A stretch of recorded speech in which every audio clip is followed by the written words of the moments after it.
یہ نفس جو ہے انسان کو اللہ سے دور کرتا ہے، یہی شرک کراتا ہے، یہی مشرک بناتا ہے، یہی نافرمان بناتا ہے،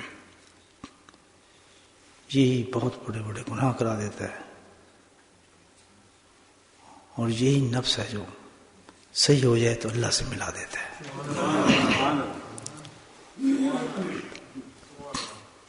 اللہ پاک نے بھی ایک عجیب چیز پیدا کی ہے نفس،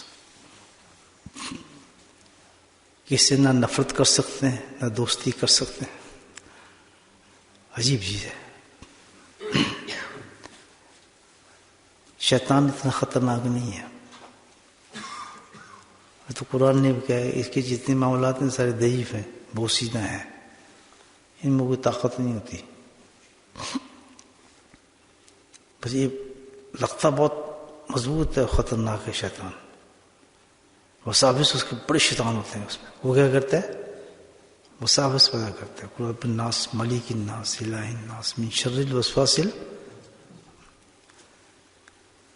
وسوسے تھاٹس، جس سے آدمی گھبرا بھی جاتا ہے بعض دفعہ، کیا ہوگا ایسے ایسے تھاٹس دے گا، تو غافل ہو گیا، تو مشرک ہو گیا، تو اللہ کو یہ کہہ رہا ہے۔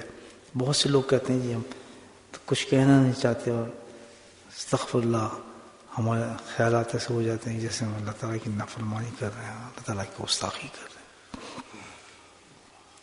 تھاٹس ہیں انسان کے آتے ہیں، تو پھر وہ اتنا پریشان ہو جاتا ہے کہ کروں کیا میں، کس سے علاج کروں؟ پھر وہ ادھر ادھر بھاگتا ہے، کچھ کرتا ہے، کوئی جن کہتا ہے، کوئی بھوت کہتا ہے، کچھ کہتا ہے، ہوتا کیا وہ شیطان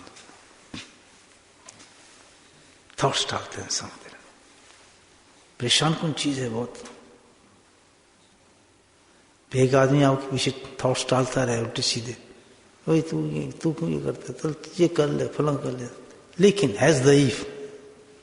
ایک ہی انتظام اس کا زور سے آدمی دل کی طرف دھیان کرو کہ اعوذ باللہ من الشیطان الرجیم۔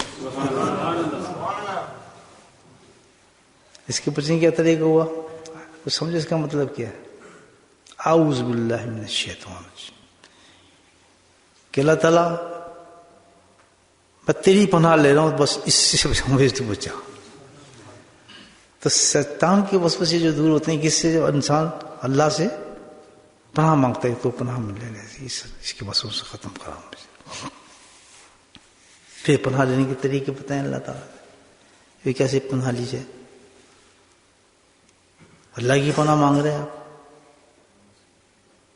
تو جب میری پناہ مانگ رہا ہے شیطان سے ڈر کے وسوسوں سے، تو پھر میری پناہ کا مطلب تو میرا ذکر کر۔ سبحان اللہ۔ اتنا ضعیف ہے یہ، اتنا کمزور ہے، کیونکہ اتنا جو قابو نہیں آتا انسان کو پاگل کرتا ہے، مشرک کرتا ہے، اپنے کہاں تک لے جاتا ہے۔ اس کے تھاٹس جو ہیں بڑے خطرناک تھاٹس ہوتے ہیں نا، لیکن اتنا جہاں ہی آپ نے اللہ کا ذکر شروع کیا تو یہ دڑک مار کے بھاگ جاتا ہے۔ بعض لوگوں کو یہ خیال ہوتا ہے کہ ہم ذکر بھی کرتے کچھ نہیں ہوتا، اثر نہیں ہوتا۔ اس کی وجہ یہ ہے کہ اللہ سبحانہ وتعالیٰ کے پورے دین کا جو سسٹم چلتا ہے وہ کس پر چلتا ہے؟ یقین پہ چلتا ہے۔ اس کا جو یقین ہے کہ میرے ذکر سے کچھ ہوگا تو ذکر اثر نہیں کرے گا۔ انما انداز ہے ابدی، اللہ تعالیٰ انسان کے گمان کے ساتھ چلتا ہے۔ جس کو اس آیت پہ پورا یقین ہو گیا کہ یقین اللہ کا ذکر ختم کرے گا، اور پورے یقین کے ساتھ اس ذکر کو پکڑ لیتا ہے۔ ایک دن اثر نہیں ہو رہا، 2 دن اثر ہو رہا، 3 دن اثر ہو رہا، ہٹتا نہیں ہے، کہتا ہے یہ علاج اللہ نے فرما دیا، اس کے سامنے ہلوں گا نہیں، کوئی سہارا نہیں پکڑوں اس کے بغیر، تب پھر اس پہ اثر کرنا شروع ہو جاتا ہے۔ یہ میرا اپنا پرسنل تجربہ ہے، پرسنل۔ مجھ پر ذکر نے اثر تقریباً آپ سوچ لیں کہ 15 سال کے بعد کرنا شروع کیا۔ کتنے سال؟ اور کس کی صحبت میں بیٹھ کے میں ذکر کرتا تھا، آپ یہ دیکھ لیں۔ وقت کا غوث تھا جس کے ساتھ بیٹھ کے میں ذکر کرتا تھا، ایسا حال ہو جاتا تھا میرا کہ میں اوپر سے لے کے جسم میں جس جگہ بیٹھتا تھا نا، ویسے بھی گرمی تھی وہاں، پسینے پسینے ہوتا تھا، اور میں کہتا اپنے خیالات میں کہتا حضرت مدد فرمائے میری، اور حضرت میری مدد نہیں کرتے تھے۔ زبان سے نہیں کہہ رہا ہوں، ذکر میں بیٹھا ہوں اپنے شیخ کے ساتھ، اور اس کی وصافت جو ہے وہ مجھے اتنا تنگ کر دیا وصافت نے کہ میں پسینے شرابور ہو کے میں بھاگ جاؤں. بہت عجیب کیفیت ہو جاتی تھی. اب میں اندر سے اپنے حضرت سے کہہ رہا ہوں حضرت میں آپ کے پاس ہے مجھے توجہ مجھ پہ کوئی رحم فرمائے کچھ ہو. میں دیکھ رہا ہوں کہ حضرت کی کوئی توجہ نہیں آ رہی. کتنا اس میں سبق تھا کیا کہ یقین بڑھنا چاہیے آدمی کا. تو میں نے اپنی یقین کو اس درجے پہ لے گیا اللہ کے فضل اور اس کے کرم سے کہ میں مر جاؤں گا تو شہید ہو جاؤں گا، لیکن میں نے یہ راستہ چھوڑنا نہیں ہے، چھوڑنا نہیں. اور لگتا ہوتا تھا شیطان مجھے چھوڑے گا. 15-20 سال کے بعد پھر ریلیز ہونا شروع ہونے. سبحان اللہ، کتنا عرصہ تھا آپ کو سے. اور وسوسے ایسا ہوتا ہے کہ انسان کے لیے آدھا گھنٹہ گزارنا مشکل ہو جاتا ہے. بڑی بیماری ہے نا بھائی. تو وسوسے کا واحد علاج کیا ہے؟ اللہ کا ذکر. اور ذکر کب فائدہ دے گا؟ کون سا ذکر فائدہ دے گا؟ جب انسان استقامت اور یقین کے ساتھ جم جائے گا اس پہ. ایک کام کر کہ بھائی میں آج سے وعدہ کرتا ہوں کہ میں نے اگر بات ماننی ہے،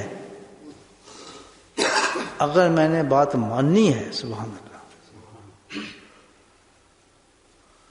تو میں ایک ہی ذات کی بات مانوں گا اور کسی کی نہیں.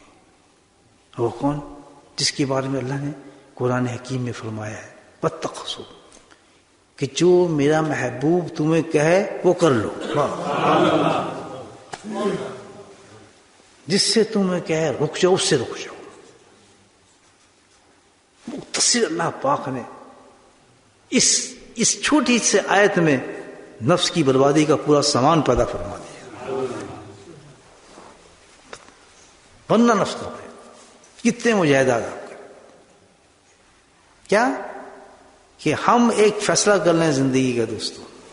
یہ کامیابی کی بات بتا رہا ہوں کہ بات کس کی ماننی ہے؟ نبی کریم صلی اللہ علیہ وسلم، یعنی سنت شریف کے ساتھ، شریعت کے ساتھ. اور دوسری بات کس کی ہوگی؟ نفس کی ہوگی. کہ کتنی خیر نظر آئے، کتنا اس میں مزہ نظر آئے، کس میں کچھ نظر آئے، ہم نے اس نفس کی بات کو نہیں ماننا. بات جو ماننی ہے تو ہم نے کس کی ماننی ہے؟ نبی کریم سے اس میں بات ماننی ہے. بس اتنی سی بات ہے. جس وقت انسان تہیہ کر لیتا ہے کہ میں نفس کی بات نہیں مانوں گا، ایک دن گزار کے دیکھیں آپ کہ نفس کی بات میں نے نہیں ماننی. صبح سے اٹھیں جب آپ تو یہ نیت کر لیں آج ساری باتیں کس کی مانوں گا؟ نبی کریم صلی اللہ علیہ وسلم کی باتیں مانوں گا. جس طرح آپ فرماتے ہیں ویسے ہی کرتا چلا جاؤں گا. نفس کی بات میں نے آج بالکل نہیں ماننی. آج سرکار فرماتے ہیں کہ تمہیں نہیں کچھ کھانا میں کھاؤں گا نہیں. آج تمہیں سونا نہیں تو میں اس وقت سوؤں گا نہیں. اس ٹائم تم نے یہ کام نہیں کرنا، اس ٹائم میں وہ کام نہیں کروں گا. جیسے جیسے نبی کریم صلی اللہ علیہ وسلم جس ٹائم کے مطابق مجھے زندگی کہیں گے گزار پورا ایک دن، تم اسی طریقے سے زندگی گزار سکتے.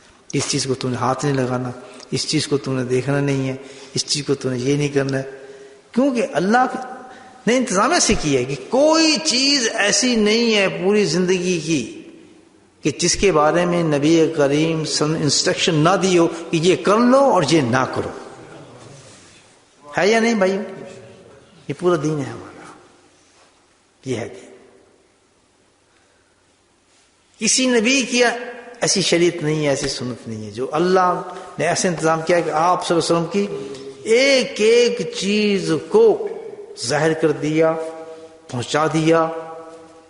اتنے سالوں کے بعد آپ بولٹر میں کوئی مسلمان ہے وہاں بھی پہنچے گا، امریکہ میں کوئی مسلمان ہے وہاں بھی پہنچے گا، آئرلینڈ میں کوئی مسلمان ہے وہاں بھی پہنچے گا. اللہ کے نبی کریم صلی اللہ علیہ وسلم کی باتیں ساری پہنچیں گی. کیسے کیسے قصے ہیں کتابوں، کتنے کتنے مقامات بتائے جاتے ہیں. سب کو جو مقام ملے نا بھائیو، جو بھی ولی اللہ بنا ہے وہ ایک بات سے بنا ہے کہ اس نے اپنے نفس کی مخالفت کی ہے. بولے سبحان اللہ. واللہ کوئی عبادت سے نہیں بنا. ہمیں پتہ ہی نہیں. کسی ولی سے پوچھنے کہ تیری نماز قبول ہوگی, کہ پاگل ہو گیا, تیرے پاس کیا گارنٹی نماز قبول. میں تو نماز کے بعد کافی دیر روتا ہوں, مجھ میں صفت پیدا ہو گئی ہے کہ تو نماز پڑھ کے بھاگ جاتا ہے, لیکن مجھ میں اللہ یہ صفت پیدا کر دی ہے کہ میں پھر روتا ہوں کہ اللہ جو تو نے نماز پڑھائی یہ قبول ہوگی بھی یا نہیں ہوگی. نماز میں اگر 10 منٹ لگتے ہیں تو اس بات کو منوانے میں کہ میری نماز قبول کر لینا آدھا گھنٹہ لگتا ہے. سبحان اللہ. اللہ والوں کی شان ہوتی ہے کہ جو چیز تحفہ پیش کیا نا اللہ کو, پھر روتے ہیں کہ اللہ تعالیٰ قبول کرے گا نہیں کرے گا. دینے میں 15 منٹ لگے, رونے میں آدھا گھنٹہ لگتا ہے کہ پڑھوا تو دیا لیکن اللہ قبول بھی کر لینا, اللہ قبول بھی کر لینا. میرے مولا پتہ نہیں میں نے کیا پڑھا ہے, قبول بھی کر لینا. وہ اسی بات پہ روئے جا رہے ہیں. تو اللہ والوں کو عجیب بات. تو یہ اللہ والے جتنے بنے ہیں کس چیز سے بنے ہیں؟ مخافت نفس سے بنے ہیں, جنہوں نے نفس کو بات نہیں مانتے. اس سے انسان اللہ کا ولی بنتا ہے. اگر آپ کو شوق ہے اللہ کا دوست بننے کا تو یہ کام شروع کر دیں. یہ راستہ بتا رہا ہوں میں آپ کو. کس کی مخالفت کرنی ہے؟ جس کی ٹریننگ ہونے والی ہے ابھی 2 مہینے کے بعد, جسے رمضان کہتے ہیں. یہ اللہ نے جو رمضان دیا ہے صوفی بننے کے لیے دیا ہے, اور جو اس نیت سے رمضان میں داخل ہو جاتا ہے الحمدللہ اللہ کا ولی بن کے نکلتا ہے. اور گارنٹی دے رہا ہے رمضان اس چیز کی. متقی تیار کرتا ہے رمضان, ولیوں کو تیار کرتا ہے. بڑے بڑے اولیاء اللہ پیدا ہو جاتے ہیں اس 30 دن کے اندر. اب پیار کی بات سناؤں آپ کو, دیکھیں کیا ہے کہ جب انسان نفس کے باتیں نہیں مانتا اور اس طرح زندگی گزارتا ہے کہ نفس کی بات نہیں ماننی, میں اب نہیں مانتا نفس کی بات, اللہ اور اللہ کے رسول کی بات مانو, تو اس میں اللہ تعالیٰ ایک چیز پیدا فرما دیتے ہیں. بولے سبحان اللہ. یہ ایک انعام دیتے ہیں اس کا, ایک انعام ہے یہ بھی, مطلب انعام. یہ تو بہت بڑی چیز ہے نفس مخالفت کرنا. اس آدمی میں ایک صفت پیدا ہو جاتی ہے. وہ صفت کیا ہے؟